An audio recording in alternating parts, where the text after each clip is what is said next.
Hi, everybody. Um, I wanted to hop on here, but give everybody a few minutes to check in. I know we have some attendees here already, but I wanted to give everybody another minute or so to check in. And I'm just looking at my phone because it gives me how many people are here. So thank you all for joining in today. I'm super excited to get some conversation going about this topic in particular. So it looks like we may be waiting for a few more people, but we'll go ahead and get started. And let me give you a little bit of an introduction of myself. So my name is Amanda Horvat, and I am a efficacy expert. I studied efficacy during my PhD program at LSU. I finished that about a year ago. And specifically, I looked at the impact of formal sorority recruitment, specifically RFM, on the development of efficacy, self-efficacy and collective efficacy on sorority women throughout the recruitment process, so before, during, and after. And that led me to a lot of different questions, a lot of different responses from a lot of the women that I talked to. I talked to about 75 women in focus group sessions from across the board. What I'm going to do also is I'm going to give everybody the ability to talk, because I want this to be more of a conversation than just me talking at y'all. But I thought that it was important to start the conversation today by giving you some information about why I thought this topic was important specifically, just because I know for me, in my conversation, there were so many women that felt that the formal recruitment process really hurt them in a lot of different ways, mentally and emotionally, whether it was being released or not coming back to a group that they felt that they really connected with. I also, my own organization that I have worked with and volunteered with for a while, has spent a lot of time trying to work and figure out how we match with more women across the board. And there have been situations where I have worked with some of our traveling leadership consultants where we have come back and our chapters have matched with nobody and have not met quota, and they have all of their stuff ready and boxes of t-shirts, house decorated, super excited for all of these women to come back in and welcome them to our chapter, and then they end up having nobody running home to them. So both ways I've kind of seen both ways kind of work out for our women that are participating in recruitment, as well as collegians who are participating in recruitment for the first time. So I wanted to kind of open the floor first and toss out the question to all of you about why you think this topic is important, really why you signed on for this webinar, what experiences you may have had with some formal recruitment, negative or positive, and whether or not you know, you would make some changes across the board. And we'll have some more time to go into some breakout rooms in a little while to do that. But I did want to give everybody the opportunity to share some of their experiences overall. So I'm going to open the floor to y'all first.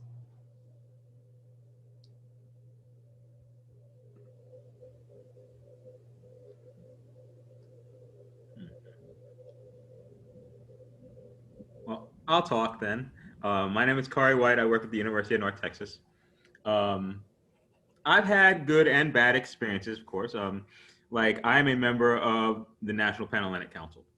You know, so the thing is that usually when I talk to people, even in um, interviews and things like that, and they ask me about, you know, RFM and things like that, or deferred recruitment even, they'll just go ahead and say, well, what do you think about it? I have no problem with it because of the fact that that's what we do.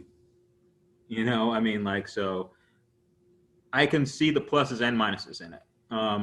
The instance I will give is that I think that it empowers the persons to have more control over their chapter makeup, instead of it being a computer saying, okay, these are the people that you could take. Okay. I'm going to actually ask you a question back to that, Kari. Thank you so much for sharing. When you say that you feel the system has given women the power and control over who they can take, what about chapters that either, number one, don't get the opportunity to release anybody because the system is set up for everybody to get to quota, right? That's the goal of the system. But on the flip side of that, I've also talked to women that feel that they would like to release, they don't want to release women that they have had some connection with throughout their conversations, and they still get a number where they need to release women. I So I agree. I agree with you. I mean, that's why I say I agree with both, and I also see the downsides to both. The big thing is that, like, the way that I look all about all memberships, especially, you want it to be more of an organic or a genuine experience. And the thing is that this other way is not allowing that. So the thing is that, like, in truth, this could allow for people to truthfully worry about how to recruit, instead of allowing the RFM system to be like, okay, if they don't do well enough, the RFM system is going to get people for them anyway. So that may be taking away from those other people who do recruit very, very well. okay, what about a chapter that might not get to quota? That means next semester they need to work on it, or during the system of during the actual semester. That's just my belief. Not saying that that's absolutely right, not even close. But that's really because I mean, I would think that we're trying to teach people to go ahead and have people learn about their organizations and to be able to present their organizations to other people. But if they're not able to do that and they're just kind of relying on something to get them more members, that's a problem. The problem's just going to persist. Sure, sure, absolutely. Thanks for sharing. I appreciate that. Thank you. What else? Who has other situations that have come up for them?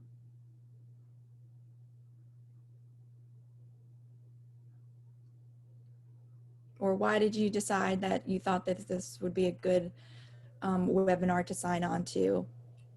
So this is Robert Smith at the University of Texas at Tyler. I've been here at this institution. I'm just starting my third year.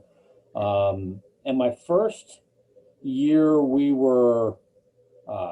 were all kinds of issues. We had some mistakes that were made. But this year, we were fortunate to do a hybrid style of recruitment. And I have I'm going to say that my community here we have 3 chapters. And our recruitment numbers are going up, our registration numbers are going up. And our conversion rate is what I would like to think is fairly high. But when you get to the statistics of everything, I've had at least one, if not 2 of my chapters tell me that they feel like the RFM system punishes them for being successful, where they have to release women that they really want and really want them. And we have actually had women who were completely crushed, that they didn't get invited back, but they got invited back to perhaps the 2 other chapters that they thought were, okay, but they didn't get the one that they really wanted because they were released there. And looking at a chapter president and looking at a chapter VP of recruitment with my VP of recruitment for Panhellenic and saying, this is just how the math wills out and you need to trust the process. I get it. It's very frustrating for them. So that's primarily why I'm here, is I really want to learn more about it. I feel like I've got a fairly good knowledge of everything that RFM has to do with. But I kind of see their point. If they're historically a good recruiter, maybe we let them invite more back. They feel like they get punished by the RFM system for being successful recruiters. Yeah, and I actually had the opportunity to talk with a group that was, when I did my research, I was on 3 different campuses across the United States, and I had focus group interviews with 2 of the higher recruiting strength chapters and 2 of the lower recruiting strength chapters on their campus. And the higher recruiting strength chapters were saying exactly what you're saying, Robert, and really expressing concern about the fact that even though they supposedly did well, quote unquote, and their return rate every day was high and they would always match to quota, they didn't have a problem with any of that.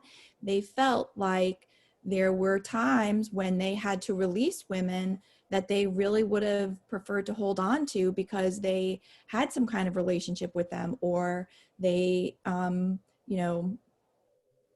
felt like they had good conversations. They would be a good woman for their particular chapter. So I definitely feel like some of those groups are feeling like they're being punished because the system of RFM, the way that the algorithm that sets up is supposed to promote parity, right, amongst all of the groups. And I would say my experience tells me that that's not always the case. On some campuses, it completely works and the system does get everybody to quota, but then you also may have a system where everybody may get to quota, but who actually signs the bid and stays and continues to stay involved with their chapter that they were matched with is not information that we get or has ever really been looked at or researched.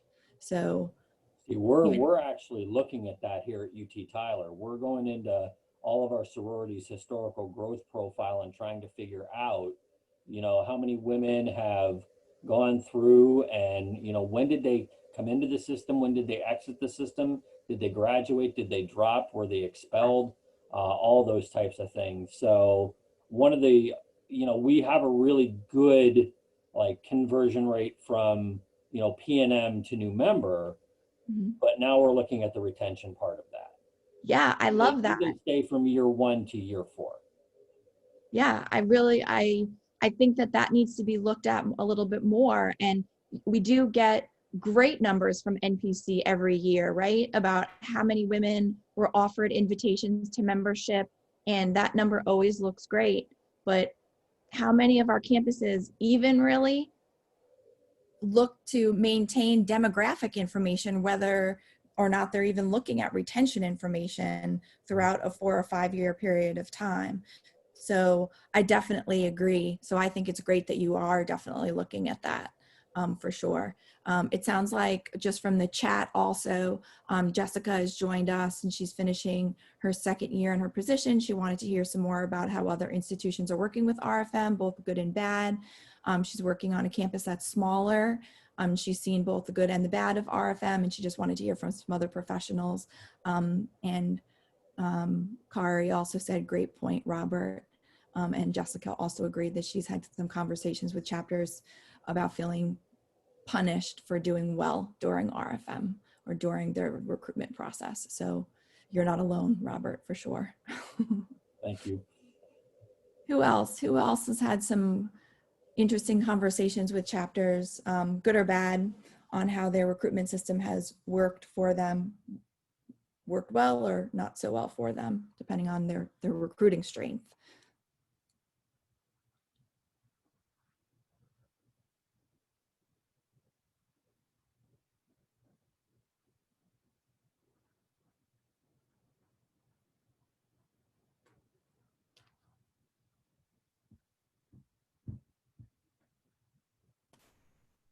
Hi, this is Shannon Garcia from the University of Arkansas, Fort Smith. I work on a campus that is pretty small. We only have 3 National Panhellenic Conference organizations, or sorry, they're Panhellenic CPC groups that we do a 3-3-2 model, and I actually have thoughts to say about groups that are our lower performing chapter. We have just really one. Our other groups have really high recruitment strength, and I hear sometimes from our chapter that has that low performance historically that they have a lot of kind of self-confidence and esteem issues when it comes to recruitment, because they always feel like they get what they like to call the scraps, because RFM makes it to where most of the women only just go back to them, and our other two groups have much of a smaller selection. And they definitely see that, and they think the P&M see that, and they kind of feel like they're just then left with what's left for them, when that's not always the case, but they kind of have then that perception because of RFM. Sure. So we struggle with being able to support them and making sure they understand that, helping them with that self-confidence and self-esteem, because then it also really kind of harms them in the conversations that they tend to have with our potential new members. So that's kind of just a flip side that I've seen of maybe some of our chapters that do struggle on some of our smaller campuses, where RFM really does help out maybe our couple, and it does help them, of course, to reach quota and all of that, but they do sometimes then feel like, well, our P&Ms just think, well, we're the only ones that they have left, and we then too end up having a lot of women who don't even want to complete the recruitment process because of like what we talked about earlier. They're just kind of bummed that maybe a group that they really liked and they probably did have a connection with couldn't invite them back, and they now only have this one chapter on their schedule that they're unsure of. Yeah, absolutely. And that's kind of been my experience too, even dealing and working with some of my own chapters out there, and kind of the same thought process, that they're getting the bottom of the barrel of what is left, right?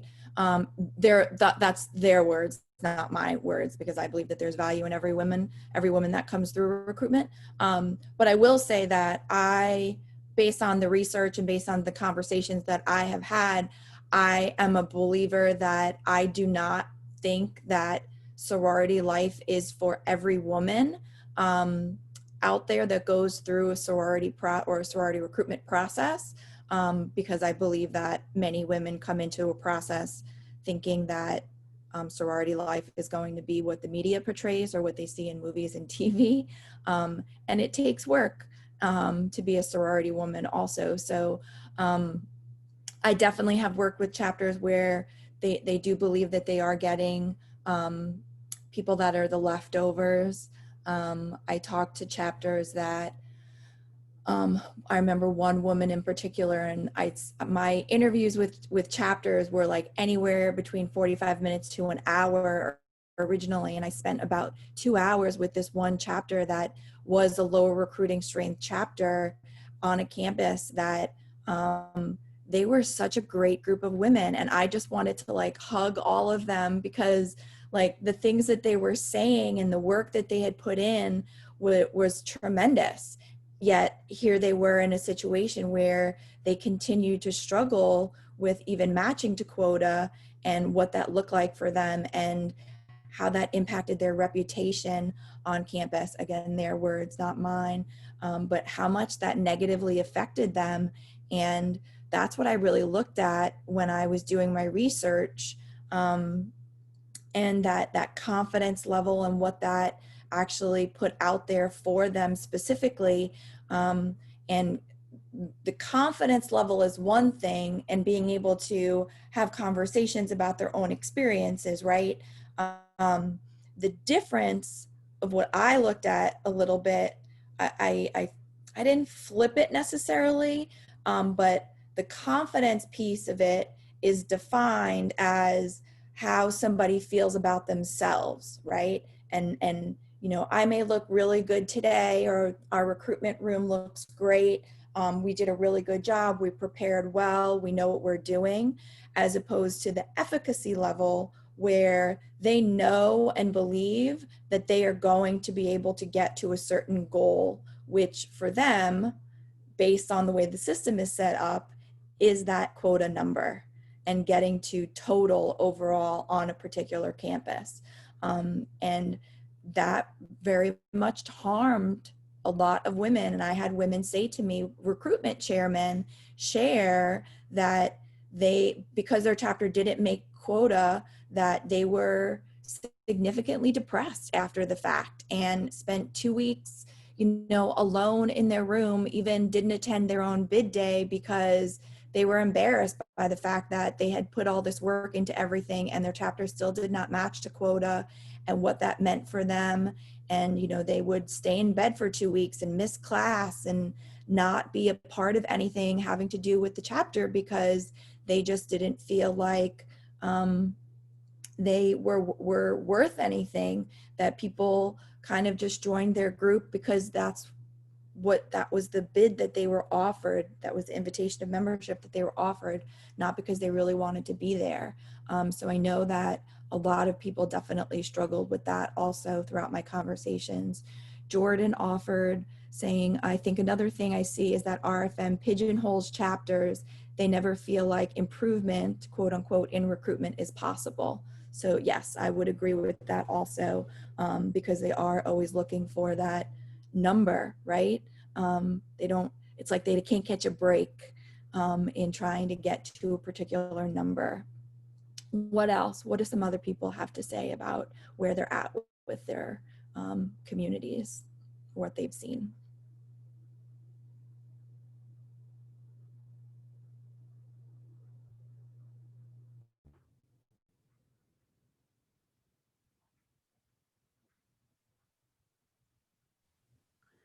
Hello, this is Kari again. I don't want to seem like I'm monopolizing at all. No, Um, you're good. but like one of the things that really hurt, I mean, and it hurts me actually a bit, is to see the recruitment team, because like they're in there for, a couple months, getting things together, learning all the different songs for each one of the sororities, things like that. And we have 8 at our institution. And the thing is that they're learning absolutely everything. And the thing is that on the other side, the women actually that are not on the recruitment team, that are in the sorority houses, they are, if you can consider it kind of the frills portion, is that they're just making the house look pretty, and they, they dress right and stuff like that. And I mean, there's a huge difference there. So of course, when it gets to the whole thing of for each one of those people on the recruitment team to go ahead and speak to those different people who, when they are recruitment counselors, they're like, I can see them when they're like, no, you should go ahead and stay on with this experience, because of the fact that they worked really, really hard. In comparison, like they just see the other girls for a quick second or for a little time. And I don't know if they are as you could say involved or have as much time in as the other people. They probably don't. So it's just a big difference in between the recruitment counselors and the people in the chapters. Yeah, absolutely. Absolutely.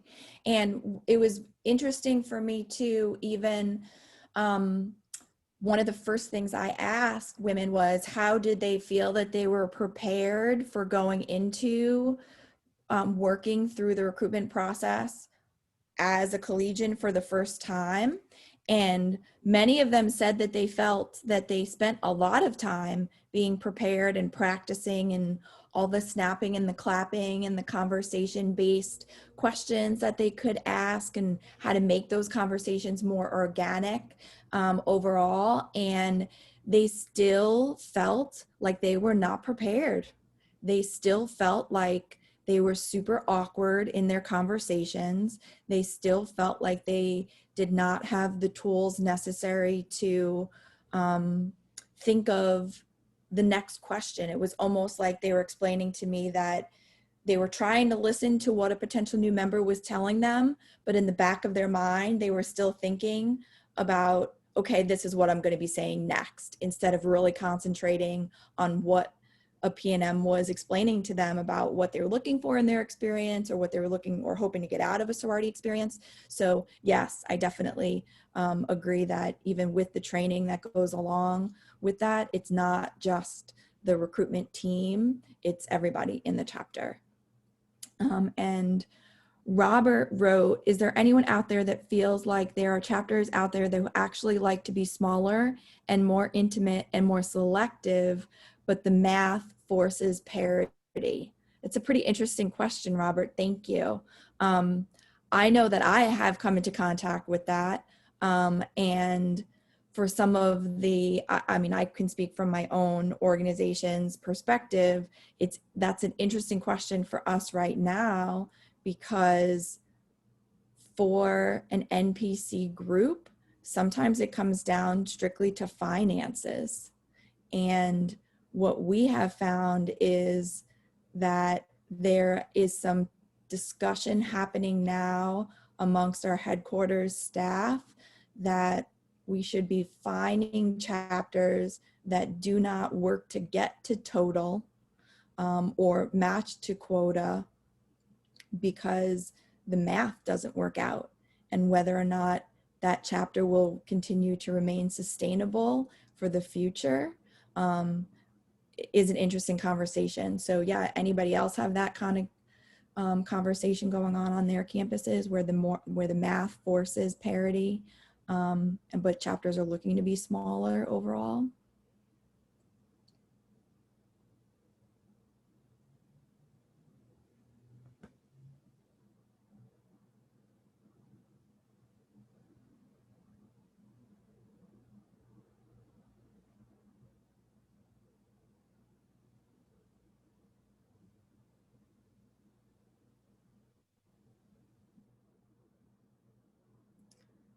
Jordan wrote, for so many of our chapters, they are concerned with facilities, and their facilities dictate their numbers, all through finances. So no groups are looking to be smaller, but I can see how several would benefit from that.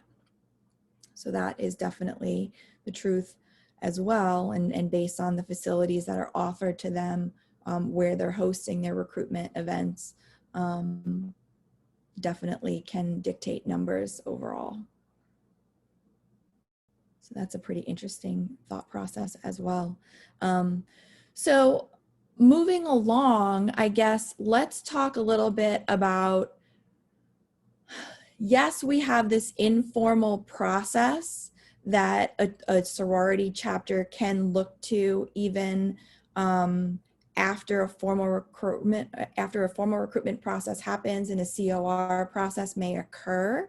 But what do we think, or what would we feel would happen if RFM didn't exist?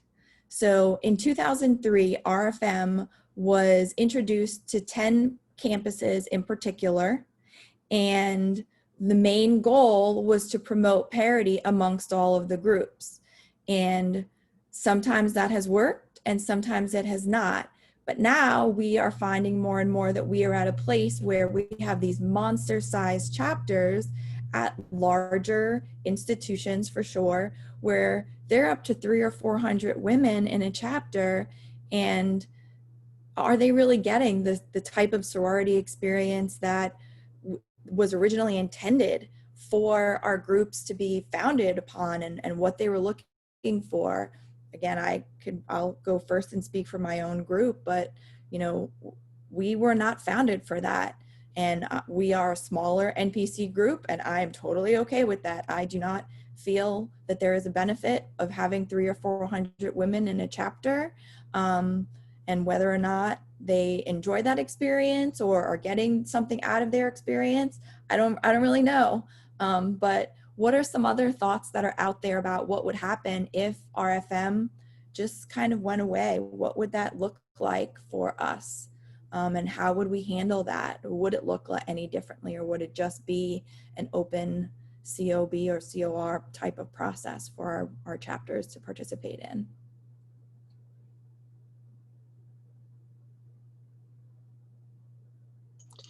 I think on my campus, as someone said before, we have one group who has historically struggled in recruitment, and I am afraid that if we got rid of RFM, people talk, and so women come in kind of knowing, an insider's or outsider's perspective of each chapter, and as 18 and 19-year-olds do, they listen to what people say around them. And so I feel like if we got rid of RFM on my campus in particular, it would really, really hurt those struggling chapters.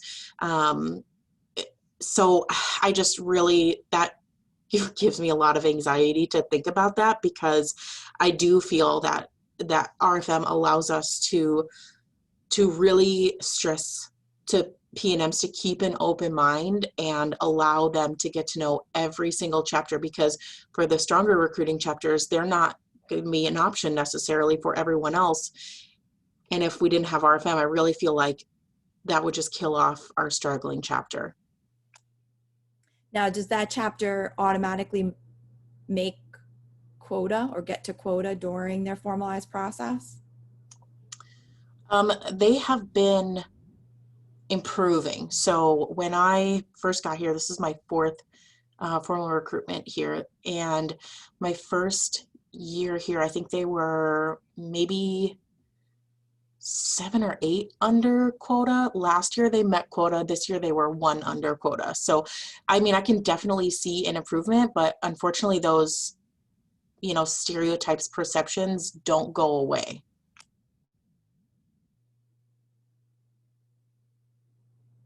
Oh, we lost you, Stacy. Oh, sorry. I think I was on. I said those stereotypes and perceptions don't go away. And so whether or not they meet quota, there's still that outsiders,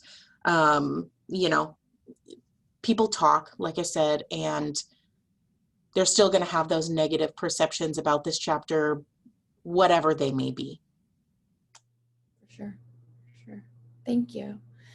So Jordan wrote, our community is so community minded. They want everyone to succeed and see RFM as a tool to accomplish that through.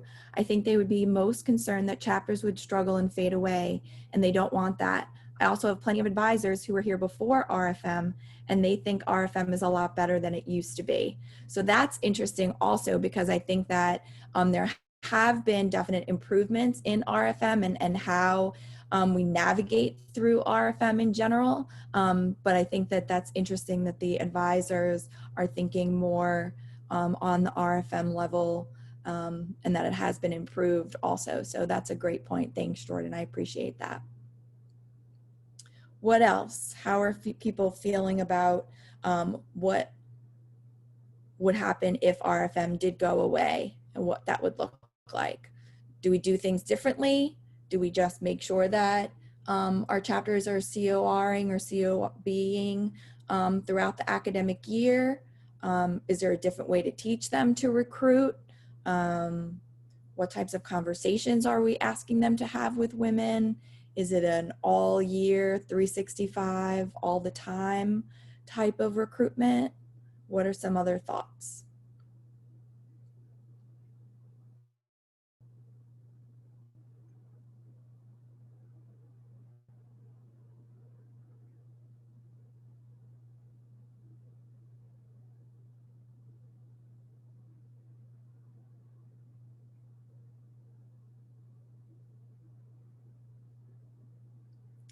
Jordan wrote, it's so hard.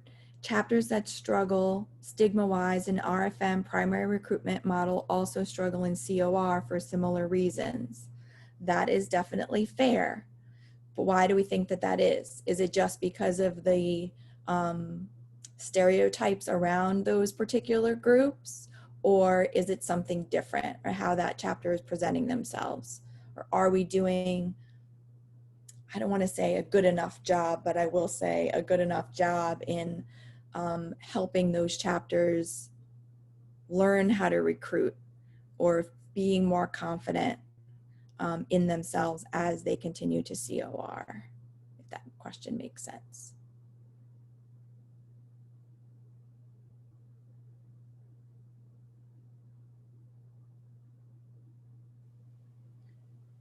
Hello, this is Corey again. I wanted to give an example of something. Okay. And from what I've learned, please, anybody who says that they have a differing opinion, please let me know. I've always known what the Panhellenic spirit to be like of all, like there is an acceptance of all the organizations that are there. And the thing is that while I was working at another institution, I was a director there, and the thing is that like there was one organization that was expanding that came out of one of the local organizations that had been there for 35 years. And the thing is that like they all had a meeting when I was not there.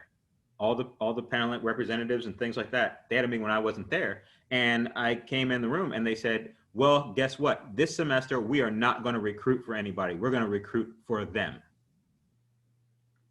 And I couldn't have been prouder, because they saw that, you know what, like they saw that if they didn't go ahead and assist, or they didn't go ahead and do things for that sorority alone wasn't getting it done. So the thing is that other people were like, you know what, hey, no, there's value in all of us. Yeah. You know, and I love that. I talk about that to this day. That was probably almost 10 years ago. Yeah. I think that's a great example. And the thing, and I struggle because I feel like recruitment and like a Greek week are the two times of year where we pit our groups against one another instead of coming together as a Panhellenic community, right? And I know that there are lots of different programs out there now, whether it's a 5-star program or a just any kind of awards program where they have to have a certain number of attendance or raise a certain amount of money, whatever that may look like. And I really struggle with that also, because I don't know how much that helps grow a Panhellenic community when, for Kari's example, that's what it is. That's what it is about. That's what it should be about. But it isn't always like that. So I actually really appreciate you sharing that, because that doesn't happen a whole lot. So I love that that happened for you. That was a really nice thing. You said friendly competition is competition nonetheless. That's true. You know, we try to make our Greek week fun, and we want them to have a good time and enjoy their time with one another. But that competition factor is there regardless. And actually, one of the developmental stages of efficacy, and I'll just go back to that for a second, just because that's what I studied, is that comparison to other groups. So there's what it is called is vicarious experience, and they're looking for different experiences amongst a campus where they may think that they may not do something very well, but they are looking to other groups to see how other groups are doing it and wanting to be like those other groups instead of finding what works for them. And I think groups struggle with that, because instead of really holding on to what they are about and what their values are, that becomes something very different. And then the conversation in my mind moves a little bit more to what we call mission creep. And their mission may change a little bit because of that, and what their original intent is as an organization may look a little bit different because they are trying to emulate somebody else or what another group may be doing. And even in an organization, I've seen where they have a big sister or little sister program or a mentor program where some women have some really strong relationships with one another, and a new woman coming in may be looking for something like that, but may not have found it yet in her experience. And then she winds up either deciding that this is not for her, or she's not going to find anybody that she's going to have that type of relationship with. So she'd rather walk away than try to continue to work through finding somebody that's going to have that type of relationship with her. Robert wrote, I think it's hard to picture because RFM has been around for so long and it has been the law of the land, quote unquote, for so long. I ultimately think that there would be a vacuum where the larger chapters would be the most successful and the smaller chapters would cease to exist on a campus. And I don't necessarily disagree, but I also believe that some of those smaller groups, and this is from somebody coming from a smaller group, if we knew more about what we stood for as an organization and what our history was and how we came to be and how we have continued to exist over time, I think that could change a little bit.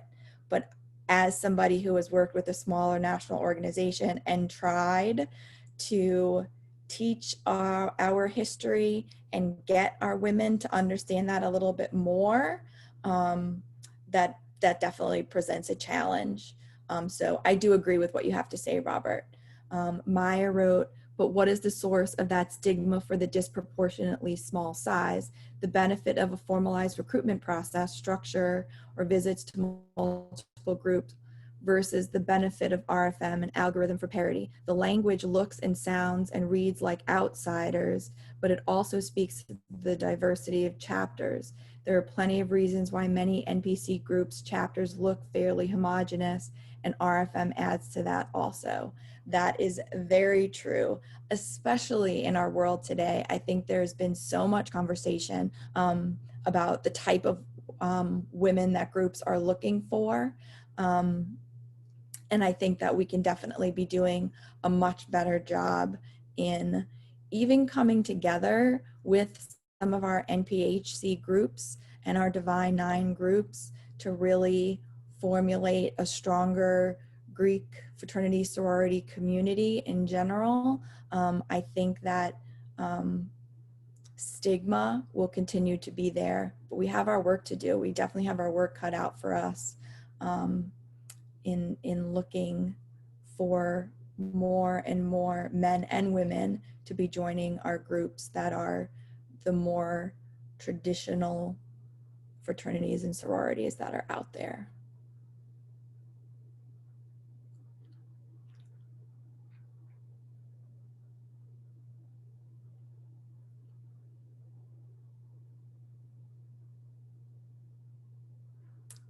Here's a question, just to kind of go along with Maya's thought.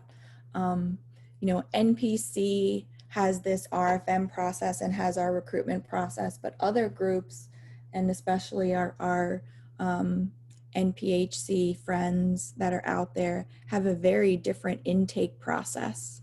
And it's usually more of a semester-long process, and there's recommendations that come along with that and meetings and things that those women and men have to do along the way. What would happen if our process was a little bit longer? I think that there are many NPC groups that have moved to a 6-week education program, and then they're initiated, and then they're just a member of the group. And they are a fully fledged initiated member.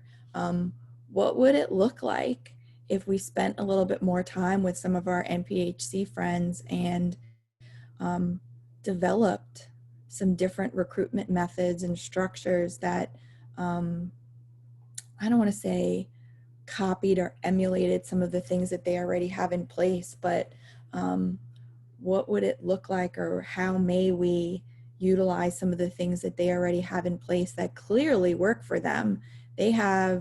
Their conventions, and they show up for conferences in very large numbers and are very, very attached to their membership.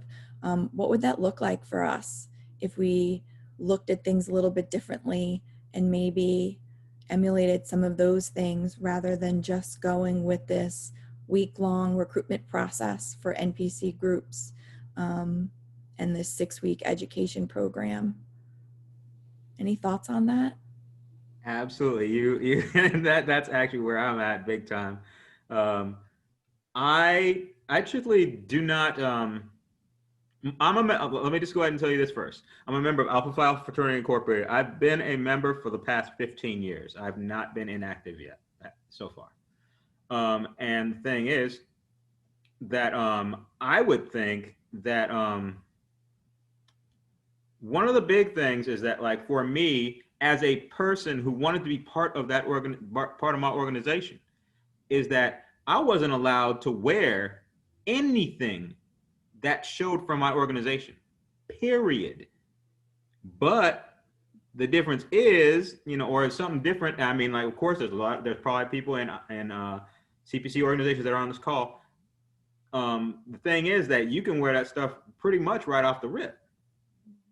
So the thing is that, the value of, okay, I went ahead and I did things to go ahead and be part of this organization. Like, I have to be registered to vote to even become part of my organization, to even start, period.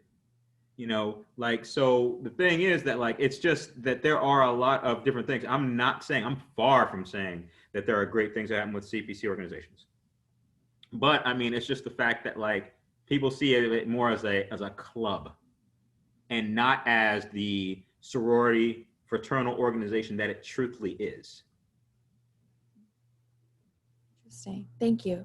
Shannon said, this is something I think about a lot. Sometimes I worry about what it would look like without RFM, but then I remember how NIC and NPHC friends don't have that and have their successes also.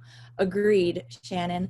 I think that's interesting too, because I just had a conversation recently for NPC groups in general on what it may look like for us to, even if we were to recruit, whether or not it's the same way or we come up with something different, if there was a true, I guess the best word to use is onboarding process, even before an education process takes place, right? So, and the example that we came up with was kind of how a junior league in any type of area has an onboarding process about the investment that they are making in themselves by becoming a member of this organization before they're even educated fully about the organization. I mean, we talk about the finances that are involved in becoming a member of any group, right? But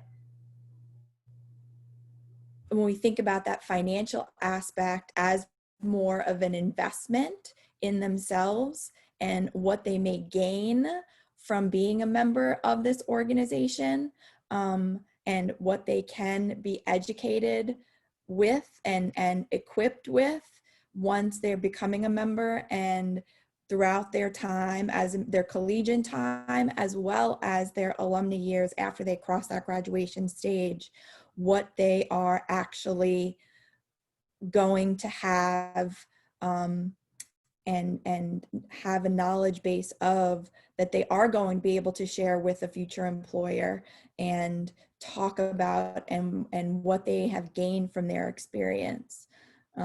Kari said, I absolutely agree. You said it much better than me. I don't know about that, Kari. I just have been probably looking at it for a really long time.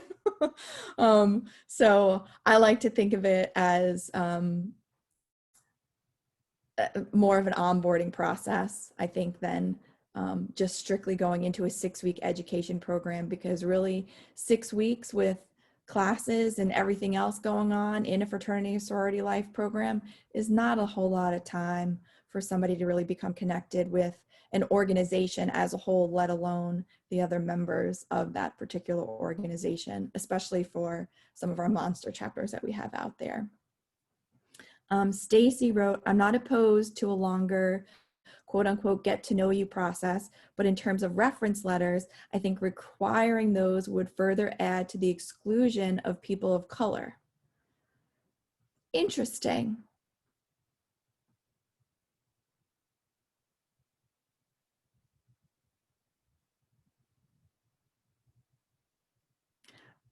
I think again, from my own perspective, from an organization that is a smaller NPC group, and I can only speak from my own perspective, but I'd be interested to see what other people have to say also. We don't require reference letters. You know, we may get 1 or 2 throughout a recruitment process, but they don't hold a whole lot of weight for us in general. And that's just for my group. I know that there are other groups out there that is a significant piece throughout the recruitment process. But I don't know that that would necessarily exclude people of color. And I guess maybe if you could explain that a little bit more, Stacy, as to how or why you would think that.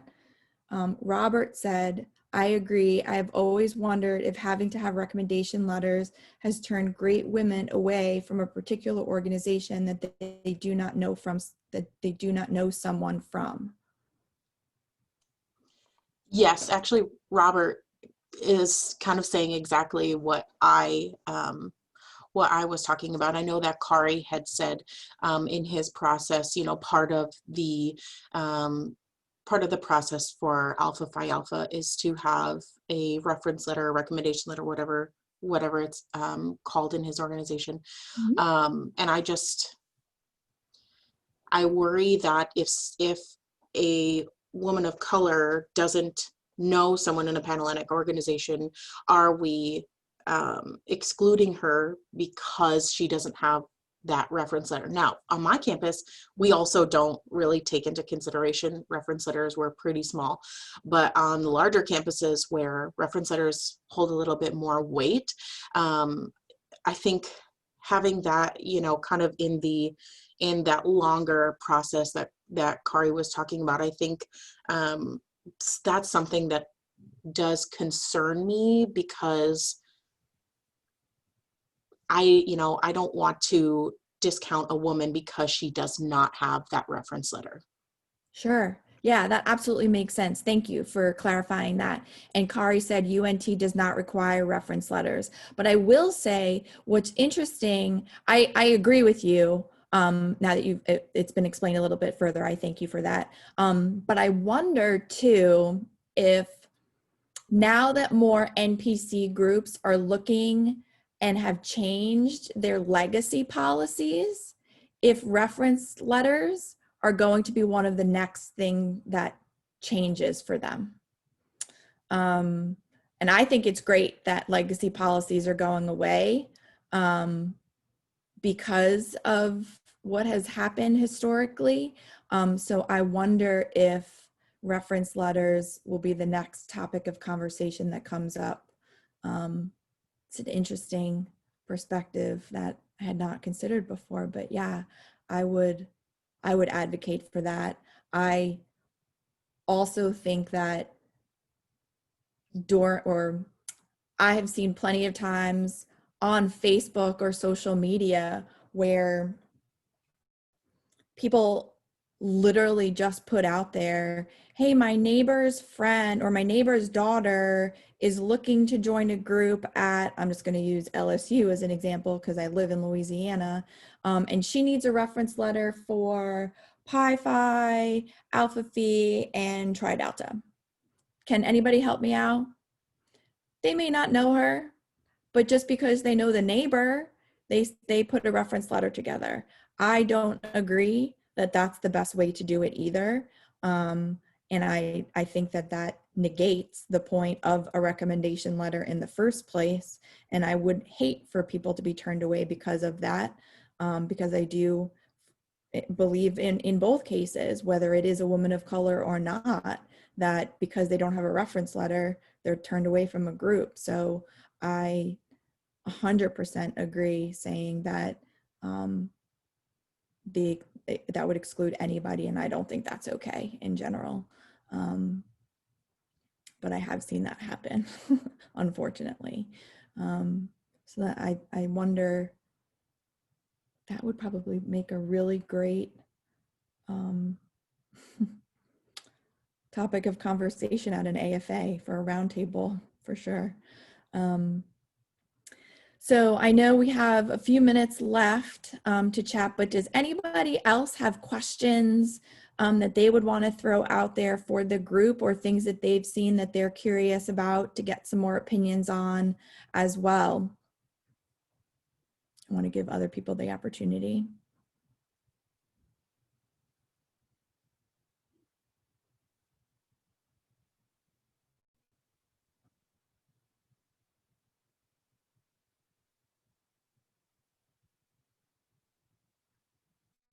And I will say, one of my objectives with having these Wednesday webinars is to have some good conversation flowing amongst professionals that are in the field and seeing things on the ground every day.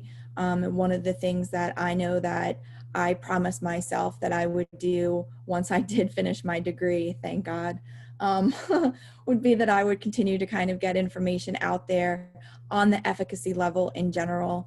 So if you do have groups that may be struggling, I would encourage you or encourage them to maybe do some more research on the topic of efficacy. You can certainly check out my website, which right now is www.ajhphd.com, which gives some specific information about each level of efficacy and how we can work to develop that. I do sessions on each one of those things as well. I actually did a session the other night on the first stage of development in efficacy called Mastery Experience, and worked with a group at UConn that is actually an engineering sorority that has struggled with numbers on campus just because they are an engineering sorority, but they are an affiliate member of their CPC. We had such a great conversation. I was with them for about 2 hours via Zoom, and I think we walked away with some really, really great information, and they had some really great questions that I think they could go back to discuss amongst one another about how they're recruiting and how they can be a little bit more open with their membership also. So I would encourage that as if we are looking strictly at a numbers-based system, which in my opinion is what RFM is, but I also know that there are lots of conversations going on out there in the NPC world about what would our world look like without RFM happening. I've done a few sessions on that at professional conferences and put in some more program proposals to make that happen over the next few months to get some more conversation going. But if there's no other questions or no other comments, I will go ahead and end for the day. Thank you all. Robert quickly said, just an opinion, organizations need to be about the values and quality of membership and less about reaching the arbitrary number. I think we are teaching women to be more about the number of women in the chapters as opposed to the quality and retention of their membership. And that's exactly it, Robert. I would not have looked and tried to continue to study this particular topic if I did not agree with you. And I think my own experience taught me that pretty quickly. And I 100% agree that reaching for that arbitrary number has definitely harmed some organizations out there. I hate the fact that we have lost some organizations that have been out there because of that. And I think some groups, because they are looking at the financial aspect of it rather than the quality of the membership that they do have in their organizations, I think those are all definitely valid concerns to continue to bring up and have conversations about. So I'd love to continue some conversations with all of you. My information can be found on my Facebook page, and that's at Dr. Amanda Horvat. I gave you my website address already, but I'll repeat that, and that's www.ajhphd.com. My email address is AHOR, V as in Victor, AT78@gmail.com.